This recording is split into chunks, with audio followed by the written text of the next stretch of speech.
The Emperor's New Clothes. Many years ago, there was an emperor who loved fine clothes. He did not care for hunting. He did not care for plays or opera. He was no lover of gourmet food or wine. His only ambition was always to be well dressed. He had a different coat for every hour of the day. He loved to walk about and show off his fancy outfits. One day 2 strangers arrived in town. They were swindlers, but they said they were master weavers from a faraway land. They told the emperor that they could weave the most beautiful cloth in the world. They said that not only was their cloth beautiful, but it was also magical. It was specially woven so that only the most intelligent people could see it. Those who were ignorant could stare at the cloth all day and not see a thing. Astonishing, thought the emperor. I will have these men make a suit for me. When it is done, I will figure out who can see it. That way I will be able to tell which of the men who serve me are intelligent and which are fools. The emperor gave the swindlers a purse filled with gold coins and told them to begin weaving the magic cloth right away. The swindlers set up 2 weaving looms and pretended to be weaving their wonderful cloth. But they had nothing at all on their looms. After a few days, the emperor grew curious to see the cloth.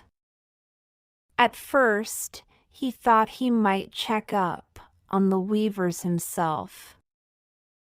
But then he remembered what they had said: only intelligent people could see the cloth. He was confident that he was smart. There could be little doubt of that. But what if he was not? What if he could not see the cloth? Just to be on the safe side, he decided to send his prime minister to have a look. He is very intelligent, said the king. If he can't see the cloth, I dare say nobody can. The emperor called for the prime minister and sent him to check up on the weavers. The prime minister went to the room and peeked in. The 2 swindlers were working away at their looms. Prime Minister, one of the swindlers called out, "You are welcome here. Come in, come in. Come and see the cloth we have produced." The man waved his hand at the empty loom and said, "Isn't it beautiful?" The prime minister squinted and rubbed his head. He did not see any cloth at all, but he did not dare to admit it. That would mean he was a fool. So he pretended to see the cloth. "Yes," said the prime minister. "It is most beautiful, indeed. I like it very much. Keep up the good work." The prime minister turned to leave, but the second swindler called out to him, "Wait! Don't go. You must not leave without touching the cloth. I think you will be impressed. We were just saying that it is the softest cloth we have ever created. The Prime Minister hesitated for a moment. Then he said, of course, and walked up to one of the looms. He reached out his hand and rubbed his fingers together in the area where he thought the cloth must be. He could not feel anything, but he said, it is very soft, indeed. Why, it's lighter than air. Thank you, said the first swindler. We are pleased with what we have done. And we are making very good progress, too. But we need a little more money for thread and other materials. Of course, you understand. Of course, said the Prime Minister. He reached into his pocket and pulled out a bag of coins. Then he handed the coins to the swindlers. The Prime Minister went back to the Emperor and told him that the cloth was quite lovely and as soft as could be. He said he was confident that the Emperor would like it. That was what the Emperor had hoped to hear. The next day, he went to have a look for himself. After all, if his Prime Minister had seen the cloth, surely he could see it, too. But when he stepped into the room where the two men had set up their looms, the Emperor saw nothing on the looms. This is terrible, he thought. I don't see anything at all. What can this mean? If the Prime Minister saw the cloth, it must be there.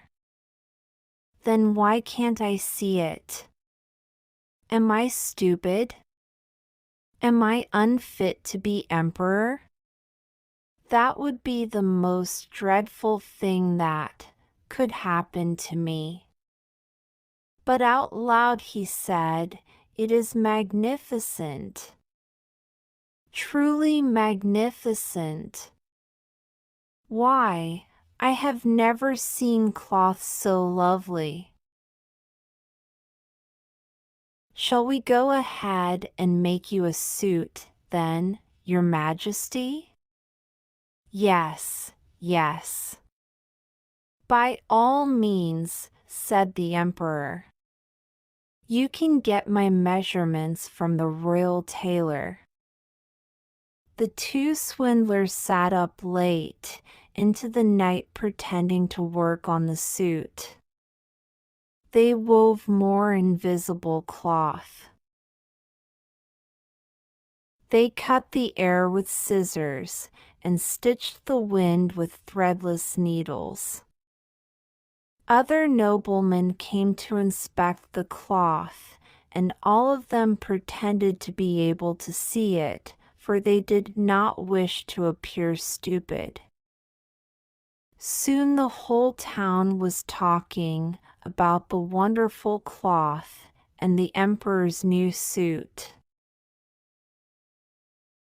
At last, the day came when the Emperor was to wear his new clothes in public. The two swindlers presented themselves in the Emperor's dressing room at daybreak. Here is the jacket, said the first swindler, holding up an empty hanger. And here are the pants, said the other, holding one hand in the air. "What do you think of them?" All of the emperor's men agreed that the new clothes were splendid. The emperor took off his clothes, and the two swindlers pretended to help him put on the make-believe garments. "Slip your right leg in here, Your Majesty." "That's it." "Now your left leg." "Good." "Now I must tell you, these pants are not like regular pants. The fabric is so light and airy that it feels like you are wearing nothing at all, but that is the beauty of them." The men helped the emperor put on the imaginary clothes. Then they led him to his looking glass. "How handsome you look, Your Majesty," said one of the swindlers. All of the courtiers nodded their heads in agreement. The emperor marched out of the dressing room and made his way out of the palace, followed by many advisors and servants. He marched down the main street of town, with soldiers and bodyguards surrounding him on all sides. The streets were lined with great crowds. Everyone had heard about the emperor's new clothes, made of magic fabric that only the wise could see. "How lovely the emperor's new clothes are," one man said. "And how well they fit him," added a woman. None of them would admit that they could not see a thing. The emperor marched through the street, bursting with pride, showing off his brilliant new suit to everyone in the land. Much to his surprise, they all seemed to see what he could not, and so he was not going to be the one to tell them. Just then, a young child stepped out of the crowd and cried out, "He hasn't got anything on." A hush fell over the crowd. For a few seconds, nobody said anything. Then everyone began to whisper, "The child is right. The emperor isn't wearing a thing." Then people began to giggle and laugh as they cried out, "He hasn't got anything on." At last the emperor knew he had been tricked. He tried to march back to the palace as proudly as ever. But he was blushing from head to toe, as everyone could plainly see.